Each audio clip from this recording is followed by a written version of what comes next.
Welcome back to the channel and welcome back to another UFC fight prediction video.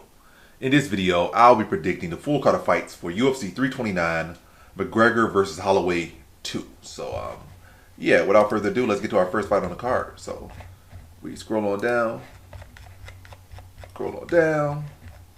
First fight we have in the flyweight division, we got Cody Durden versus Alessandro Costa. And how do I feel about this one right here? Is I'll go average confidence Alessandro Costa to beat Cody Durden. Yeah, Durden's tough, but he's that tough, scrappy wrestler.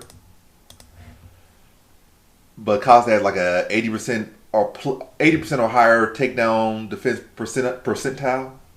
I'm trying to use all these words early in the morning, but it is what it is. And they're not coming out the way I want them to come out. But do they ever come out the way I want them to come out? No. But yeah, basically Durden's tough, but I really don't rate his skills that high. I rate his experience and I rate his toughness. And I rate his well-roundedness. Like, he's not this guy, oh, he's just a striker. He just grabs. Like, he can wrestle pretty decently. He can strike pretty decently. But technically, his wrestling's not that good. Technically, his striking not that good. But the main thing, he's tough, he's scrappy, he's durable. But I'll say second round TKO for Alessandro Costa. Average confidence, second round TKO for Alessandro Costa.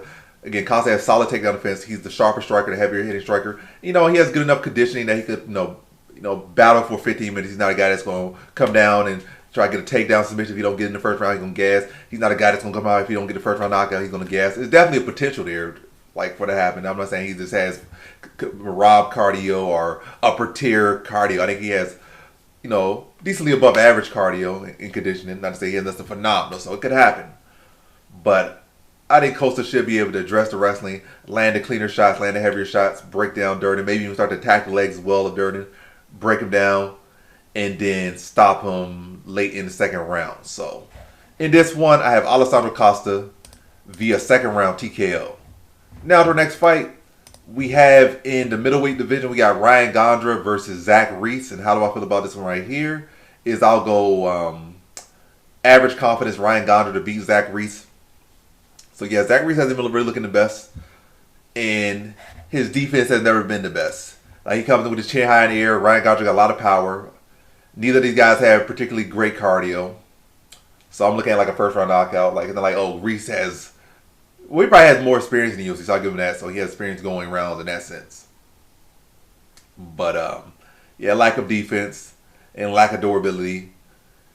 Not a good combination going over a guy Ryan Gondra, who like defense as well, but not nearly as chinny. And I think packs a bigger punch. I see a first round knockout for Ryan Gondra. I think give it a press Reese, connect him early, push him back, and then finish him late in the first round via TKO. So, in this one, I got Ryan Gondra via first round TKO. Now to the next fight we have in the middleweight division, we got Damian Pinas versus Cesar Almeida. And how do I feel about this one right here? Is I'll go low confidence Damian Pinas to beat Cesar Almeida. And as I said in the quick pick, I'll say here, this is a fight Cesar Almeida should likely win. Matter of fact, I don't think I said that, but I did say it's a tough matchup. You got like a world-class kickboxer who has a win over Alex Pereira in kickboxing.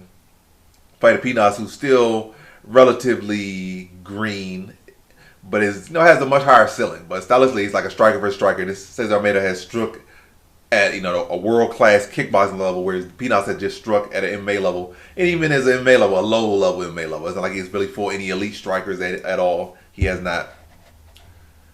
So yeah, he's still very young in his career. We've got like 20-something years old. 24 years old, very young. But that's also an advantage. Like, since I made it 38 years old, Peanuts 24 years old. Peanuts has a lot to grow. And he's more around the fighter, so I can see him mixing up. It's like I don't expect Almeida to mix it up. I think he'll just strike. Peanuts, as young as he is and as talented as he is, this camp he could focus heavily on showing off his grappling. Or working on his grappling to show off in this fight. So that's the upside here. But striking wise, Cesar Almeida, should win this fight as a striking match. It should play out as a striking match on paper. But going with Peanuts, I'm going with momentum, and the youth will eventually prevail, and I think Peanuts will be able to put it together and get a win over Cesar Almeida here. And they give it a strike, mix up the grappling, get a decision victory over a tough and game Cesar Almeida here. So yeah, striking and grappling, mix the two up. Cesar Almeida, yeah, definitely more technical striker, definitely more experienced striker. But Peanuts is the youth. Is great talent, and I think he'll put it together and do what needs to be done to get a win. So, in this one, I got Damian Pinas via decision. Now to the next fight we have in the flyweight division, we got Tracy Cortez versus Kong Wang. And how do I feel about this one right here? Is I'll go low confidence Tracy Cortez to beat Kong Wang. So yeah, mainly with this one, I did not like. Well, Kong Wang has not really fought a wrestler at all, especially not an elite wrestler in UFC. What's that? Eduardo Mora, I think that's what she just fought. That was a close competitive fight, and Mora is a BJJ player. She not really known for her wrestling, and she came up from 115 to 125, so she was still a bigger 115. So she still was a decent size at 125. But most of her career, most of her wins are at 115. That was like her first or second fight at flyweight. Yeah, I think like her second fight at flyweight. And again, someone who hasn't even fought elite competition in the UFC, let alone elite competition at flyweight in Mora. And Mora was like the real first grappler Kong Wang has fought. Also, Kong Wang has got submitted. She got clipped and subbed, but different story. But yeah, the first real grappler like she fought. And no, she won, but she got away with grabbing the cage multiple times. Still was a close fight even with all the cheating she did. And I did not like that. I should go with Tracy Cortez, who's an experienced fighter who has fought, again, Rose Namajunas. She has fought Erin Blanchfield's, 1-1 with Blanchfield. Close, competitive fight down the stretch. Early on, Namajunas was dogging her, but down the stretch, she was coming on late against Namajunas. So, she's been there with some of the leader, I say the leader, been there with, what's her name? Jasmine Jasudavicius. Like one of Canadia's, what am I even saying? Canada's top fighters or Canada's top female fighters. Like, so she's been in with the elite fighters, like the people that are, top 5 and above in the weight class. And, yeah, I think Kong Wang's grappling is still very questionable. I think Tracy Cortez striking is very underrated here. I think she'll be able to surprise Kong Wang a bit with her striking, her developments there. And on top of that, be able to show her the levels of wrestling and grappling that Kong Wang has not yet to face, and experience that Kong Wang has not yet to deal with. But yeah, I think Cortez will be able to keep the striking, respectable enough that will allow her to open up with the wrestling or to insert the wrestling and have better success with that. And I think she'll be able to grind out a decision over Kong Wang. Competitive fight, probably close, but I think Cortez will ultimately keep the striking total pretty close. Again, with the threat of the wrestling, the mixing the martial arts, and then getting the takedowns, probably getting about like 6 to 7 minutes control time, and probably, keeping the strikes within 10, whether it's her up or her down, keep it within 10. So it's not like it's going to be a big gap or a big damage gap. I don't think. I think the biggest thing here will be the wrestling and control. And Cortez probably piling up like 50 additional strikes on the ground. That probably going to be, not significant, like total strikes. Like significant strikes might be like 40 to 35 or 40 to 30 or something like that, or 50 to 60, kind of like that. But total strikes might be Cortez landing 100 to like Wang 60 or something because of the ground and pound. But yeah, that's what I see here. So in this one, I got Tracy Cortez via decision. Now to the next fight we have in the featherweight division, we got Kai Kamaka III versus Luke Riley. And how do I feel about this one right here? Is I'll go low confidence Luke Riley to beat Kai Kamaka III. And yeah, Kai Kamaka III is a great talent, but I think Luke Riley is also a great talent. He's a hell of a fighter, and he's a hell of a fighter. But I don't really like how Kai Kamaka really deals with aggressive fighters. I feel like he don't really deal with fighters that's going to push the pace and be aggressive against him. And that's what Luke Riley presents, and he presents it at a pretty high level. And yeah, I do like the talent of Kai Kamaka III. I feel like he's a fighter that can, show up on good days and also not show up. But the talent is definitely there. But ultimately, I feel like, again, stylistically wise, I feel like he, especially when we look at his last fight against Dakota Hope, like he really just won that fight. Or really probably still could have lost that fight, to be honest. Or maybe still should have lost that fight, to be honest. But Dakota Hope slowed down. Luke Riley is not going to slow down. And Luke Riley might not be as athletic as Dakota Hope, but definitely a much more technical striker. Definitely a more accomplished fighter, more experienced fighter. And, again, can bring a lot of similar things, and bring that over 15 minutes. And maybe even 25 minutes, but this is a 15-minute fight. So he could push that pace for 15 minutes. I also see this as a great competitive scrap, but ultimately I think Luke Riley would be busier. In that busyness and that aggression will be more successful. And again, that's the style that Kai Kamaka III has had issues with throughout his career. And Luke Riley will present it at, at a high level. And I think he'll be able to outwork Kai Kamaka III to a decision. But could be the fight of the night right here. I think this will be a fun fight. So in this one, I got Luke Riley via decision. Now the next fight we have in the bantamweight division, we got Cody Garbrandt versus Adrian Yanez. And how do I feel about this one right here? Is I'll go with average confidence Adrian Yanez to beat Cody Garbrandt. So Garbrandt is, he got that win last fight. That was probably the one. Matter of fact, I like that. Even though he got to win his last fight, that was arguably, not even arguably, that was definitively the worst performance of his career. I don't care what nobody said, that's the worst performance of his career. He got to win, a much needed win, but that was a disgusting fight. He looked terrible in that fight. All his one had to do was not kick him in the nuts, and he was winning regardless. Conor Garbrandt looked terrible in that fight. Looked slow, looked lethargic, looked lost. But maybe, you know, I'm over exaggerating the loss, and maybe in particular to this fight, but still, I don't care. Maybe I am. Because the other opponent was throwing kicks and stuff. Yanez not really a kicker, he's really a boxer, so it's not going to be like you got to worry about so much stuff. You're not worried about head kicks as much. But Yanez does head kicks as well, but again, not as much. Kind of boxing, you know. But anyway, regardless, I'm just going to be the point. I don't care. But this guy did this and did that. That guy was not that good. And Garbrandt should have ran through that guy, but he struggled and got to give the decision because that guy kicked him in the nuts multiple times. That's about it. But yeah, look flat as a mug. I expect him to try to show up a little bit here, but still look flat. His chin still glass. I think Yanez will be the mix of shots in, find the chin of Garbrandt, put him out, and I'll say early second round TKO for Adrian Yanez. So in this one, I got Adrian Yanez via second round TKO. Now to our next fight we have in the heavyweight division, we got Gable Stevenson versus Elijah Ellison. And how do I feel about this one right here is I'll go high confidence Gable Stevenson to beat Elijah Ellison. And I just don't really see nothing at all from Elijah Ellison. I think Gable Stevenson is a better striker, better wrestler, better talent, better everything. Ellison is taller. Give him that. He's taller. I don't think he's younger either. So like pretty much everything going to Gable Stevenson. So Ellison's older. He's not even taller. He's 6 feet, so 6'1". But Gable Stevenson, I think he's lying about it. I don't think Gable Stevenson 6'1". I feel like Gable Stevenson like 5'10", but we'll see. So yeah, really no advantages for Ellison. I think Gable Stevenson runs through him, picks him apart, picks him up, slams him on the head, ground and pounds him, and gets him out of it in the first round. So in this one, I got Gable Stevenson via first round TKO. Now to our next fight we have in the light heavyweight division, we got Robert Whitaker versus Nikita Krylov. And how do I feel about this one right here is I'll go average confidence Robert Whitaker to beat Nikita Krylov. And yeah, I don't really see what Krylov does better than Whitaker. I feel like Whitaker is the better grappler here. Krylov is the bigger man. You know, he's had for that 205, you know, his whole career. Well, he for the heavyweight to start in 205. So that's like what, at least 20 pounds north of 85. But I don't think Whitaker's going to struggle at all with the strength or grappling of Krylov. Whitaker's a better striker.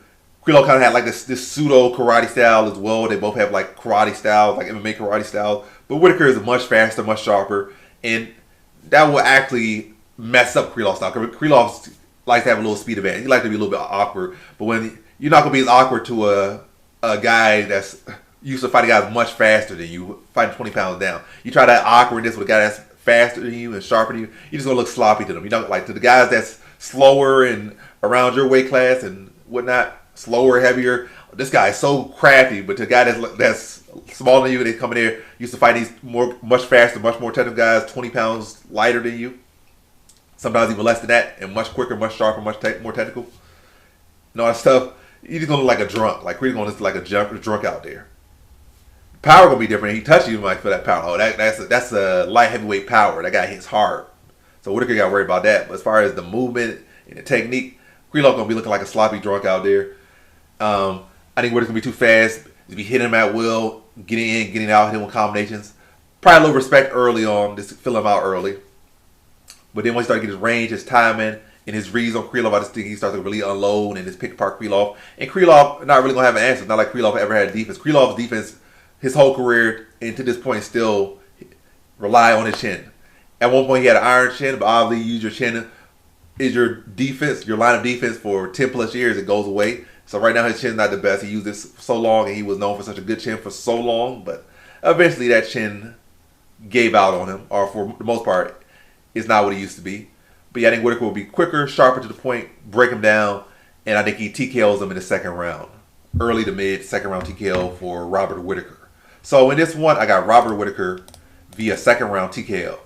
Now to our next fight we have in the lightweight division, we got King Green versus Terrence McKinney. And how do I feel about this one right here is I'll go low confidence Terrence McKinney to beat King Green or Bobby Green. And yeah, Bobby Green's on a run, or King Green's on a run, or it's a little bit of run, I think. Yeah, 3-5 winning streak. McKinney's hot and cold. But Terrence McKinney is a beast in the first round, and King Green is susceptible to getting chinned, susceptible to getting submitted. And I think it'll be a combination of both. I think McKinney will be able to catch him on the feet and then sub him in the first round. Or get him to come forward, maybe catch him with an inside leg kick. Force Bobby. Bobby Green has been getting caught with an inside leg kick, and then where he'll get caught with an inside leg kick, then he'll try to wrestle or he'll stumble for it. And I think that'll be part of it. McKinney will come forward to draw some knees, some front kicks, landing some longer strikes, and then look to slip the inside leg kick in when Bobby Green tries to explode. And then from there, be able to initiate a grappling or trigger a grappling or trigger a scramble. And for there, McKinney, the bigger, stronger, younger guy and the better grappler of the two, especially in the first round, will be able to get the better of King Green and submit him in the first round.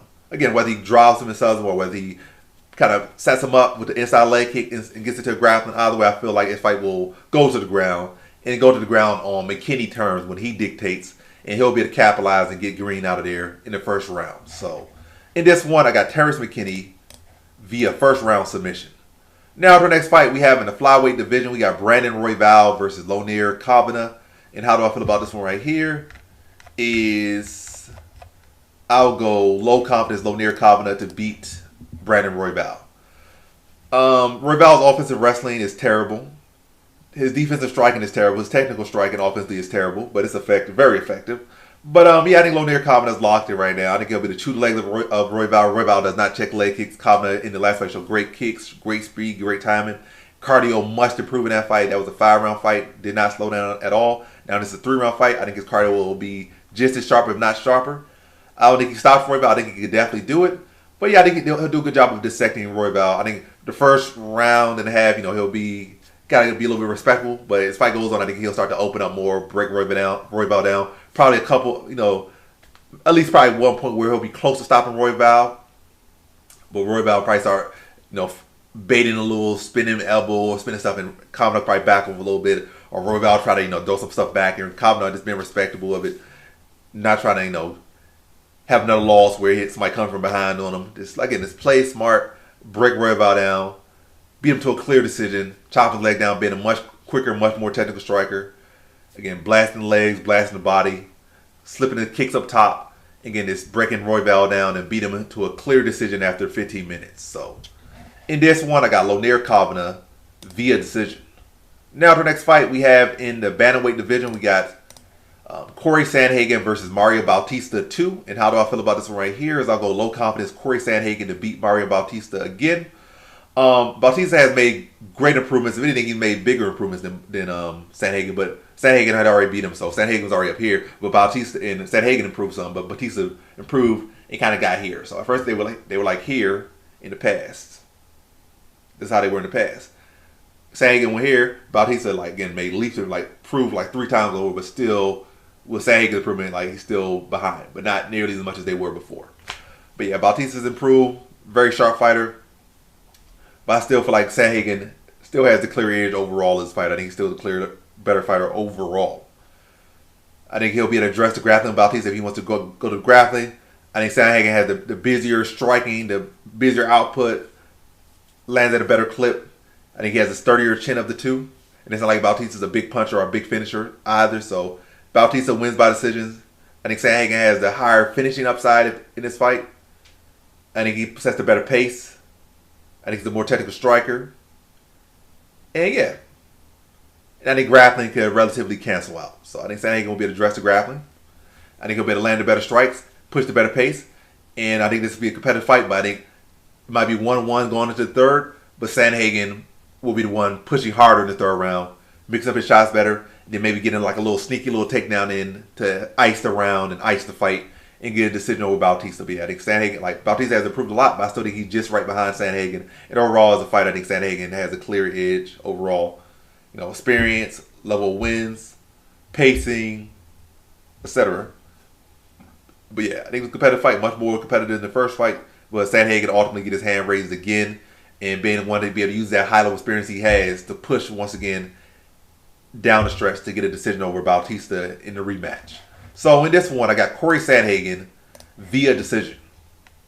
Now to our co-main event, we have in the lightweight division, we got Benoit Saint Denis versus Paddy Pimblett. And how do I feel about this one right here? Is I'll go low confidence Paddy Pimblett to beat Benoit Saint Denis.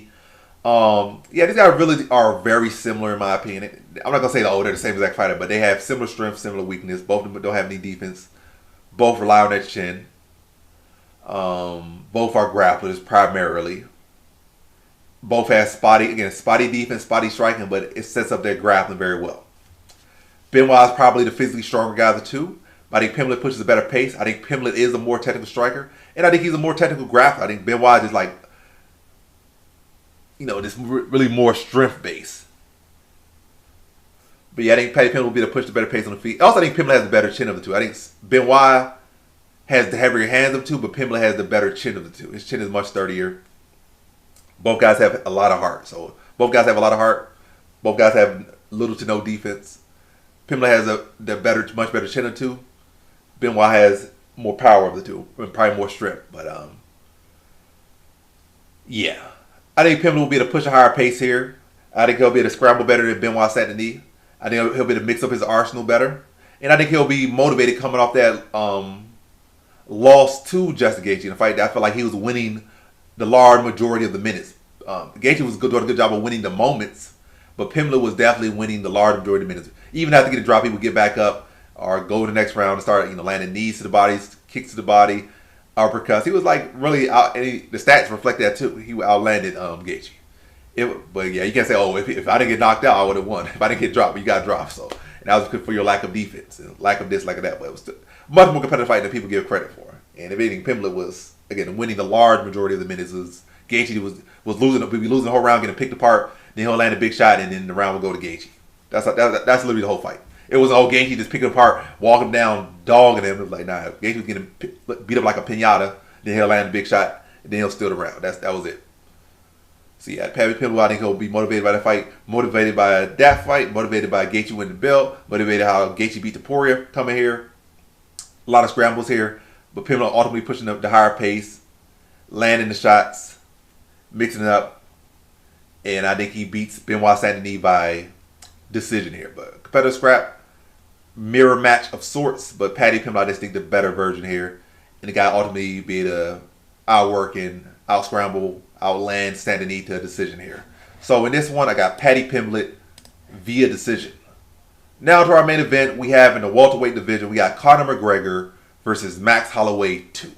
And how do I feel about this one right here is I'll go low confidence Max Holloway to beat Conor McGregor. So it's a lot of different things. We don't know how Conor McGregor will be when he's coming back. You can't really put down those losses as much as far as stylistically here against McGregor. Like the Poirier fights, Poirier has more power. And Poirier, was able to mix in calf kicks effectively. Holloway's not a kicker by any. Well, he'll kick, but is he a calf kicker, a leg kicker? Not really. He don't really do too many kicks in, and he's not really particularly effective at them. Not to say he's not good at them, but he hasn't shown really to be effective with kicks to the body. To the leg. He's definitely shown to be effective to the body, for sure, to the body. To the head a little bit too, but especially to the body, especially the spinning back kicks to the body. But to the legs, has not really shown to be that effective or really that to be a big part of his game. So McGregor is seemingly not going to worry about that too much. Holloway might be smart to mix that in. But yeah, we don't know where Conor McGregor's cardio is going to be at. We don't know where his power is going to be at. He low-key might be juiced up here. Yeah, he low-key might be juiced up here. We don't know. A lot of different factors here. And Holloway, sometimes put a weight on, you can say, oh, his chin will be better at this weight. But when you put on the weight, just to put on the weight, because Holloway, for sure, not sticking at welterweight. As far as I know. As far as I think. As far as I would believe. He's not going back to 45. He's not sticking at 170. This fight he just staying at 170, or he's just coming to 170 for McGregor. Because McGregor wants to come at 170. That's it. He's not at 170 because he wants to be here. He's not at 170 because he's putting on the weight and thinking about it long term. He'll go right back to 155. So, yeah, putting on weight is cool. It's good for your chin. But really, it's good for your chin when you actually put the weight on. Because similar to when Holloway came up to 155 and fought Poirier the second time, he was doing well against Poirier, but when Poirier connected him, he couldn't take it that well. Yes, you have more weight on you, but were you really a 155 pounder then? No. Then the third time when he fought Gaethje, that time he was a good 155er. And when he fought Poirier again, he was a good 155er. versus when he fought him the second time, where he just came up, I'll take the fight. He didn't really build himself to the weight. He didn't put the muscle mass on properly.